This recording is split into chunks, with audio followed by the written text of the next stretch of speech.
तो चलिए दोस्तों, आपको बिहार बोर्ड क्लास में स्वागत है। आज क्लास 9वीं का एक्सरसाइज 1.2 डॉक्टर केसी सिन्हा का 12 का 3 नंबर प्रश्नों का हम सॉल्यूशन करेंगे। तो देखते हैं 3 नंबर प्रश्न। 3 नंबर बोला था कि निम्नलिखित को अपरिमेय संख्या है, ऐसे संख्या रेखा पर निरूपित करना है। जैसे 3 नंबर 12 का लिखिए, क्या है -√3।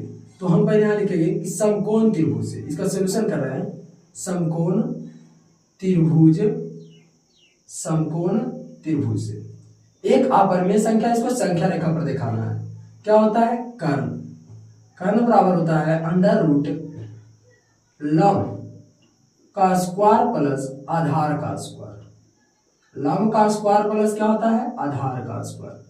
अच्छा, हम ये जो लंब है ना, तो लंब को मान लेते हैं 1, तो 1 का स्क्वायर, आधार को भी 1, तो 1 का स्क्वायर। तो क्या हो जाएगा? 1 का स्क्वायर, तो 1 और 1 का स्क्वायर 1, तो हो जाएगा √2। क्या जाएगा? √2। पुनः हम फिर समकोण त्रिभुज से लगाते हैं। लंब पुनः समकोण त्रिभुज से, पुनः समकोण त्रिभुज से। तो क्या होता है सूत्र? कर्ण बराबर √ लंब का स्क्वायर और प्लस आधार का स्क्वायर होता है ना, लंब का स्क्वायर आधार का स्क्वायर। चलिए अब देखिए, एक एक इकाई मान लिए थे ना, तो अभी लंब को मान लेते हैं कितना? 2। कितना मान लेते हैं? 2 और स्क्वायर, और आधार को मान लेते हैं 1। कितना मान लेते हैं? 1 का स्क्वायर। तो देखिए 2 का स्क्वायर 4, लेकिन हमको क्या लाना है? √3 लाना है। तो इसलिए लंब को मान लीजिए √3। क्या मान लीजिए? √3। तो चलिए √3 मानते हैं। तो क्या हो जाएगा? 2 और प्लस 1 बराबर कितना आएगा? √3। अब आपको लगता होगा √2 क्यों नहीं माने? क्योंकि हमको लाना क्या? 2 और मतलब 2 लाना है और √3 लाना है। ये लाना है √3/2 लाना है हमको, इसीलिए हमको एगो √2 लाना पड़ा, एगो हमको क्या लाना? 3 लाना पड़ा। रूट में भी आए तो ठीक है, हमको ये लाना पड़ा।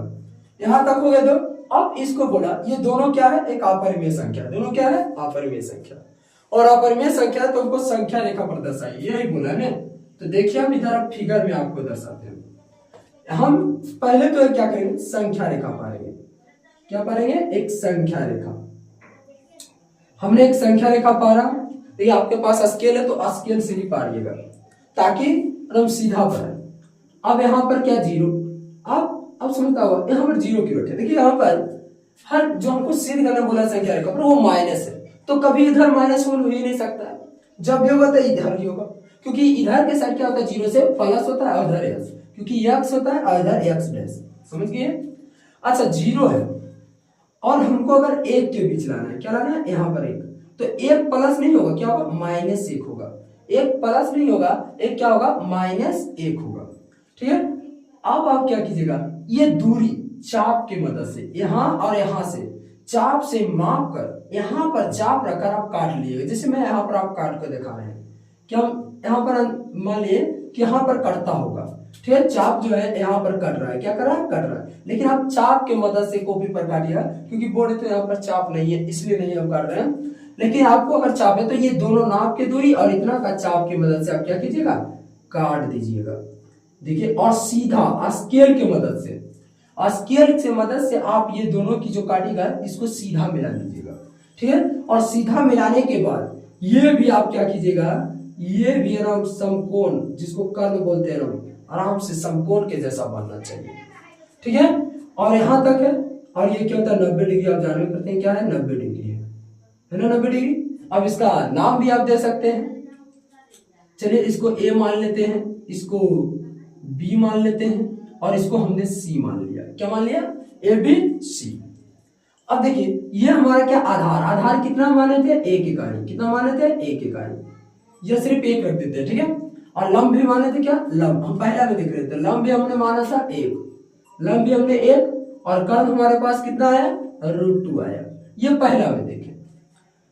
अब हमको जाना है कितना? √3। देखिए अभी बना नहीं है। अब बनाने के लिए देखिए पहले हमको जाना कितना है? √3 तक जाना है।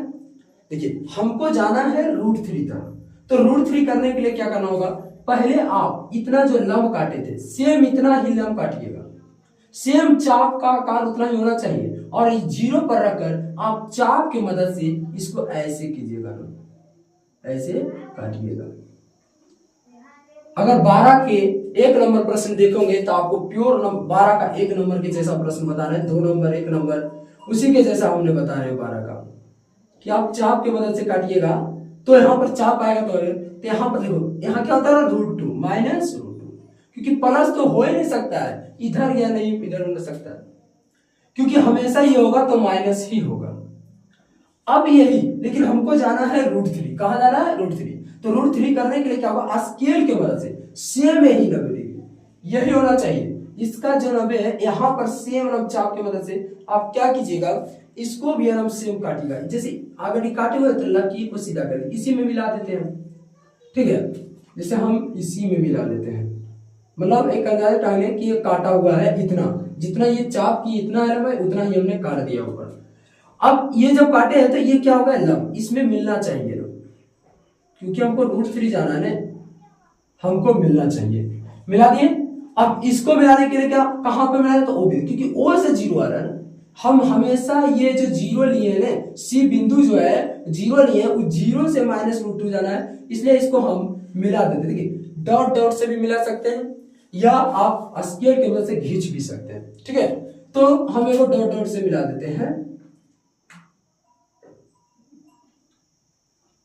देखिए मिला दिए हैं आराम से। अब आप कहीं देखेंगे किताबों में कि ई डॉट डॉट से मिलाएगा, ई नहीं, तो कोई भी ये भी मिलाइए ये भी मिलाइए, बात अच्छी है। हम आपको चिन्हने के लिए ये बता दें कि हम डॉट डॉट से मिलाए हैं। अब -√2 तक गए अभी ना, अभी हम क्या पहुंचे माइनस, लेकिन हमको पहुंचना है माइनस, क्योंकि जब √3 नहीं जाएंगे तो कैसे जाएंगे हम, क्योंकि अगर बीच की बात बोले तो इसके बीच के बीच में लाना है कितना 2, मतलब √3 -√3 क्या लाना है, बटा में 2 लाना है। ये लाने के लिए हमको √3 भी जाना होगा, तो इसी के चाप के बाद 0 से ही हम यहीं पर अभी क्या लेते हैं √3, क्योंकि देखिए -1 फिर √2 फिर इसके बाद आएगा तो फिर -√3 आएगा कि नहीं आएगा, माइनस में ही आना चाहिए क्योंकि प्लस हो ही नहीं सकता है। तो हमने -√3 लिया, फिर यही अभी जो हमने लंब यहां से नाप कर ये जो काटे थे सेम यही होना चाहिए, कटा हुआ कोई अंतर नहीं होना चाहिए, सेम कटा होना चाहिए ना, कि प्योर जो हम काटे हैं यही कटा होना चाहिए। देखिए अब क्या करते हैं, यही जो चाप है इसके मदद से √3 कब गिरेगा, देखिए √3 के बाद यहाँ चाप की मदद रखिएगा और यहाँ से इतने ही लंब चाप को बताना नहीं, सेम हम नापे हुए रखना है, और यहाँ से आपको डॉट डॉट की मदद से यहाँ पर लाना है, ठीक है। आपको जहां चाप आएगा वही में ये जो -√3 जो है वहीं पर आपको देना है, ठीक है। और ये हम बड़ा कर देते हैं थोड़ा सा, ठीक है।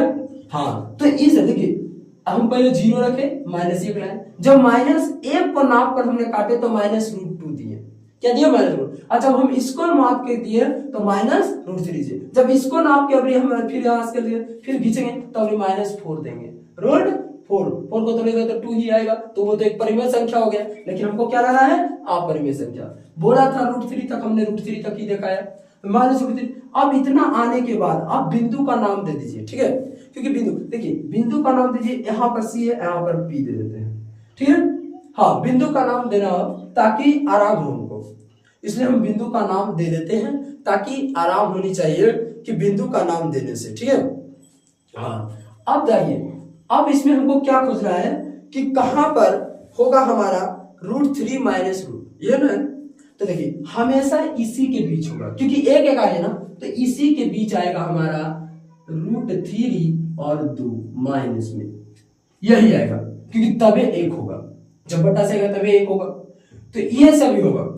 अब हमको बिंदु लिख लीजिए, कितना कितना सब बिंदु दिया हुआ है, तो आइए देखिए ये हम सी माने, तो सी और पी या पीसी या सीपी, कोई अगर पीसी भी लिख देते हैं, देखिए अगर 2 गुना 3 कीजिएगा फिर भी छो आएगा, और 3 गुना 2 भी कीजिएगा फिर भी छो आएगा, बस लिखने का अलग है, लेकिन कोई भी लिख सकते हैं। तो हम पीसी लिखे या हम सीपी लिखे, दोनों का बात बराबर ही है, ठीक है, हम समझा दिए। तो चलिए पीसी हमने लिखे हैं, कितना है पीसी, ये दोनों के अगर बीच में लिखे तो पीसी कितना है, तो -√3, क्योंकि -0 से हमने -√3 लाए हैं, क्या लाए हैं -√3 लाए हैं हमने, 0 से -√3 लाए हैं।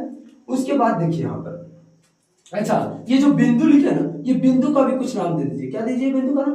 कुछ भी ले लीजिए। ओ पी क्यू, अच्छा चलिए पी के बाद क्यू लीजिए, क्यू भी ले लेते हैं, पी क्यू हो गए।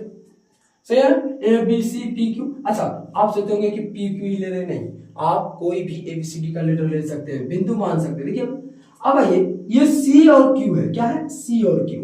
ये सी और क्यू देखिएगा, अब यहां पर हम कुछ लिखना चाहते हैं कि सी जो है और क्यू है।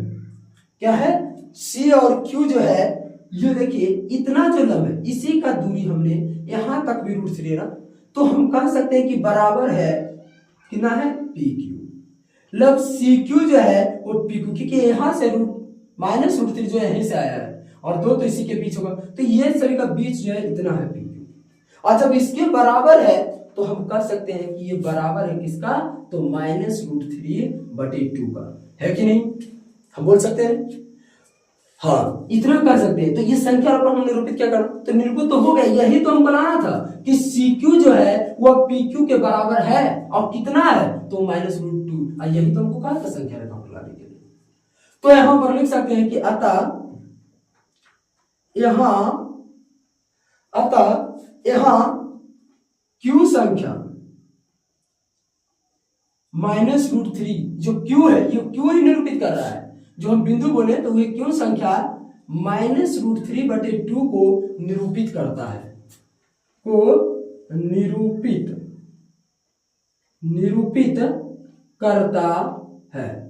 निरूपित करता है। तो इस तरह से हमने 12 के 3 नंबर प्रश्नों को, क्योंकि देखिए क्यू पर ही -√3 और 2 है, इसलिए हमने निरूपित किया है। ये हम दो को, ये पहले √2 लाए, फिर हमने -√3 लाए, ताकि हमको लाने के लिए आराम हो। ये आप कॉपी पर पढ़िएगा तो बहुत अच्छा पड़ेगा, ठीक है। ये तो मेरा बोर्ड है तो हमने पार के दिखाए हैं। बस चाप को आपको एक दाग रख लेना है, इतनी दूरी मापकर हमेशा इसी को काटते रहना है, चाप को बदलना नहीं है। और स्केल की मदद से आप लकीर को पारिएगा ताकि सीधा पड़े।